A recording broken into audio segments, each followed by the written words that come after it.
I'm here with Mikey Musumeci, who coaches against or who coaches on UFC BJJ Road to the Title. Mikey, how are you? I'm good, sir. How you doing? I'm good. That was a mouthful, and I feel like I fucked that up, but whatever. UFC BJJ 1, road to the title. There you go. I Perfect. got you. I got you. Awesome, awesome. I guess just I know you've kind of talked about it before, but can you just kind of talk about how this all came together? UFC BJJ one Road to the Title. Yeah, so I was living 3 years in Asia fighting for one championship, and I had this opportunity to come back home.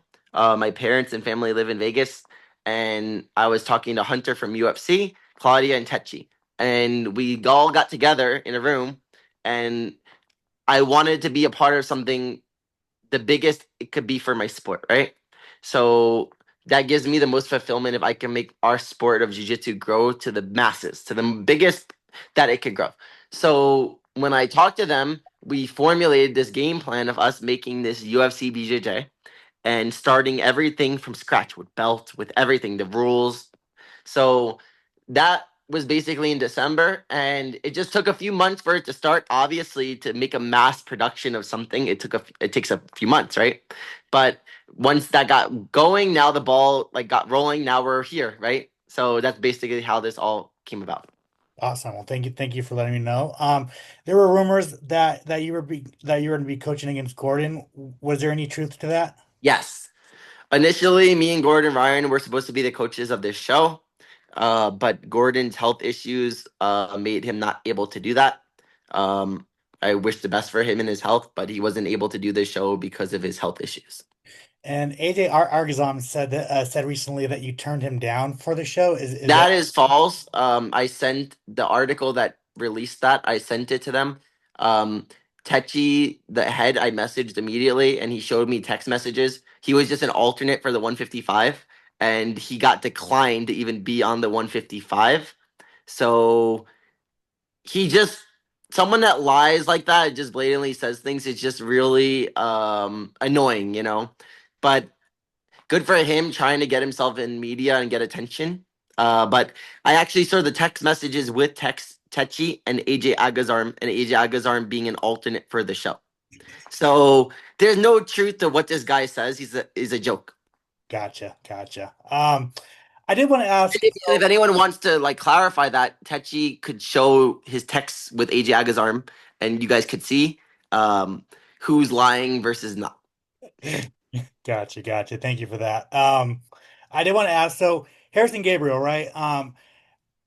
Did you have input on him being the other coach? And I'm asking this just because like I feel like only hardcore grapplers know who he is, right? And there's Yeah. so many other names that would have been a marquee name to coach against you, Mhm. right? So talk about that. Yeah. So basically, I was first supposed to be coached with me and Gordon, and then we were about 80% closed to me and Craig Jones being coaches against each other.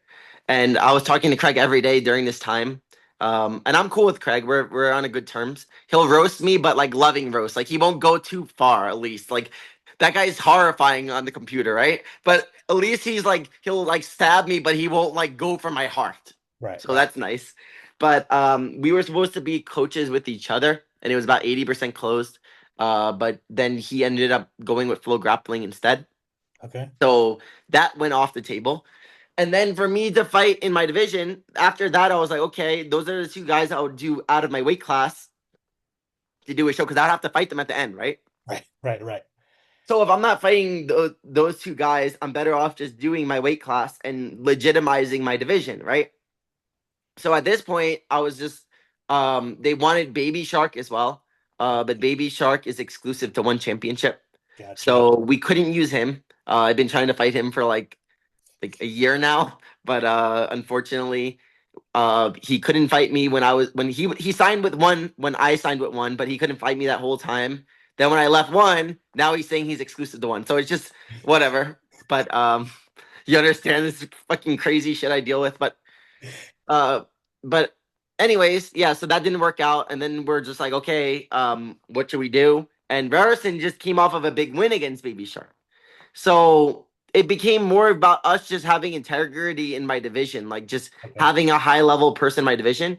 Now Gio Martinez was a great option as well, and I even was like, oh, I'm down to do Gio. Like me and him have history, like it would be fun.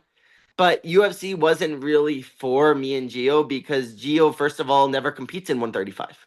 You know, he has no record, I think, at all in 135. My match with him was at 145. I moved up to do that match with him in the past. So he really has no accolades in the 135 division or doing that. Rarison just beat Baby Shark in basically 135, right? So, of course, I felt bad for Gio because we both kind of were at the end of like I kind of messed up because I wanted to compete with him too. I like Gio. We're friends now. At least cool. I don't know, but March and May we were supposed to have matches with each other, and we weren't able to. So both of us got like kind of not screwed, but kind of have like in an unfortunate situation. Mhm. But I did give Gio my word that me and him will have this match after the show.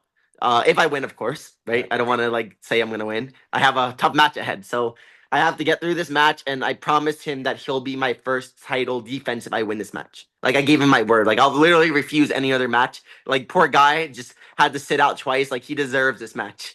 Gotcha, gotcha. All right, well, that actually makes more sense because, like, yeah, you could have went out and got like a Tackett brother, right? Or maybe tried to get a But Rotolo. that's all different weight classes. Right, right, If right. I'm fighting the winner of the show wins the belt at 135.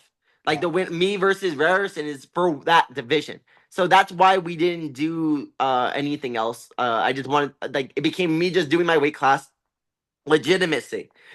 And we're not really focused on the short term. We're focused on long term with UFC. This is the biggest thing that Hunter Campbell, the head of UFC, I always talk to him, and he's the one that instilled this in my mind. Like he's a mentor for me, as for sure. And he tells me, Mikey, stop thinking short term, think long term. We want to grow this program long term. We have to start everything from scratch, and we want to legitimize these divisions. We don't want like all over the place different like that won't legitimize it, right?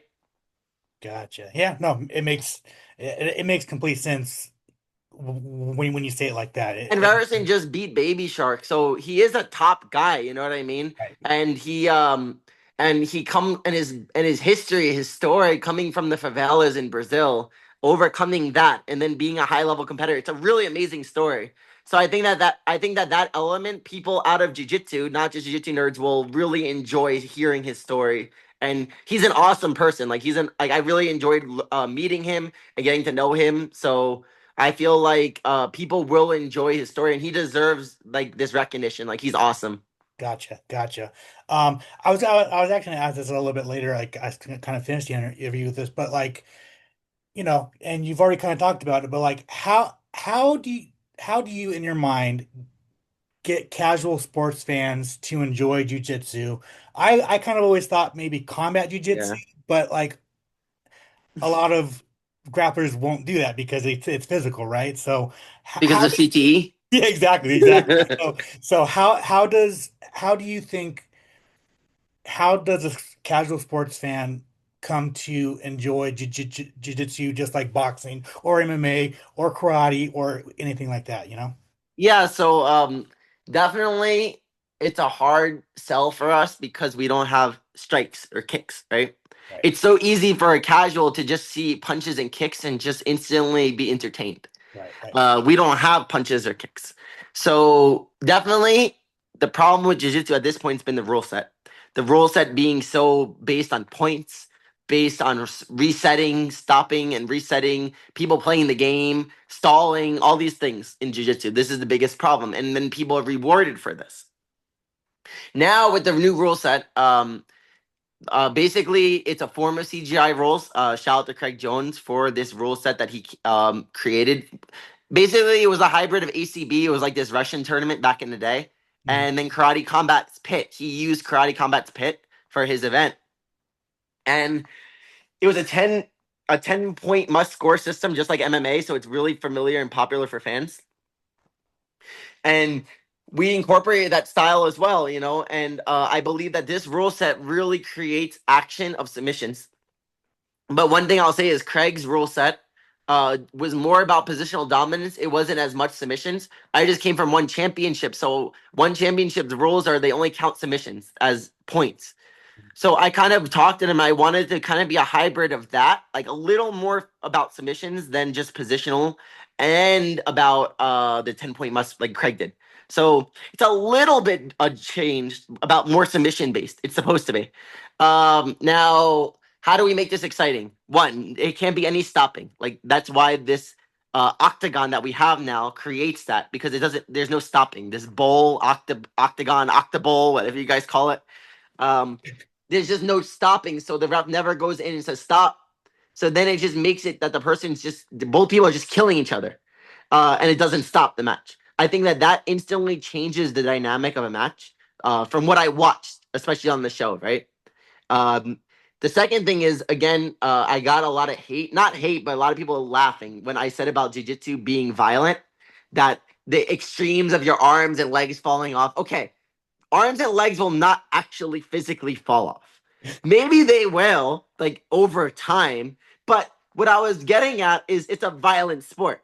That if you don't tap, you could tear your knee. You could tear all these different ligaments in your knee. I fought in one championship and tore every ligament in this guy's leg that I fought ACL, PCL, meniscus, everything. It was a really viral match, and it was like the most disgusting thing I have ever felt. But I was on a card with Muay Thai and MMA fighters, and it was the worst. It was the most damage out of all the matches on that card. My jiu-jitsu match. The doctor said it was like a freak motorcycle accident. The injuries on that guy's leg. So I got shit for saying this. I'll get shit for whatever I say now. I learned that about jiu-jitsu. Like they just want to complain and talk crap about whatever you say. But why I'm saying this is the people that watch MMA, a lot of them have no idea what's going on, but they see violence, they see punching, kicks. That makes them able to watch, right? Right. If they think that submissions are breaking things and damaging, and that choking you could literally kill someone or they fall asleep, Right. that gives us our element of violence and action that they would be interested in. You understand what I'm saying? Yes. I'm not being literal, guys. Oh, you're going to see arms and legs fall off. But the extreme case of someone not tapping, they partially do. But that's why I described it that way when I did a media interview in New Jersey for UFC. But some jiu-jitsu people didn't like that I said that. But it's the harsh reality that our sport is violent. Right. And we have to use that violent element to appeal to the MMA fans if they're ever going to watch our sport. Otherwise, they just see two gay guys hugging each other. Right. No, but Right. that's what they think. Like that's literally Right. what they think if they watch. Right. So if they actually say, "Oh, they're not just hugging each other; they're hugging to try to break something," at least that gives us that. You know what I mean? Right. Right. Right. Awesome. I got one more question for you, and then we'll wrap it up. What are the chances that you use some of your pull and you get Hunter Campbell to get the Rutola brothers over to the UFC? Oh my god, I love the Rutolos. I sometimes train with them now in California, and they're really awesome. I don't know their contract with one or anything, but I would love them to be there in the UFC with me. Like me and Rutolos were pioneers in one championship. And I think that's why we even have this grappling program in UFC now, right? Right. We started this professional platform with belts and everything with one. Shout out to Shatri for doing this for us. Like he's the guy that started this, right? He deserves recognition for that for sure. But I think Vertols and me did a really good job in Asia promoting jiu-jitsu on a professional platform, and then other people saw that it is possible to do that, right? And now that's why we have this opportunity that we have. But yeah, I love Vertols, and I hope that one day we're in the same organization again. That would be amazing. I hope so too. Awesome. Mikey, thank you so much for your time. I really appreciate it. If you want to plug anything, if you want to promote the show one last time, Yeah. it's yours. So hey guys, the show UFC BJJ 1 Road to the Title. It airs this Monday at 9 a.m. Pacific time, noon if you're on the East Coast, Eastern time. And it's gonna be live on UFC's YouTube channel, which is over 20 million subscribers. So UFC really made it an opportunity for us to grow our sport the most because it's a free on their YouTube channel. So the most people could watch it all over the world, right? Typically, Ultimate Fighters are on ESPN and they're not able to be seen in other countries. Do you understand? So why this is so big for us? First of all, it's free, so everyone could watch it, and everyone around the world could watch it. So it's so awesome. And what they're doing is they're releasing an episode every day. So starting Monday, all the way to my fight on June 25th, we're gonna have an episode released. To the 24th, obviously, and then the 25th is the fight. So please tune in Monday at 9 a.m. on YouTube, on UFC's YouTube channel, and you'll get to see episode one, see what you guys think. I really think you guys are going to enjoy it. People outside of Jiu Jitsu too.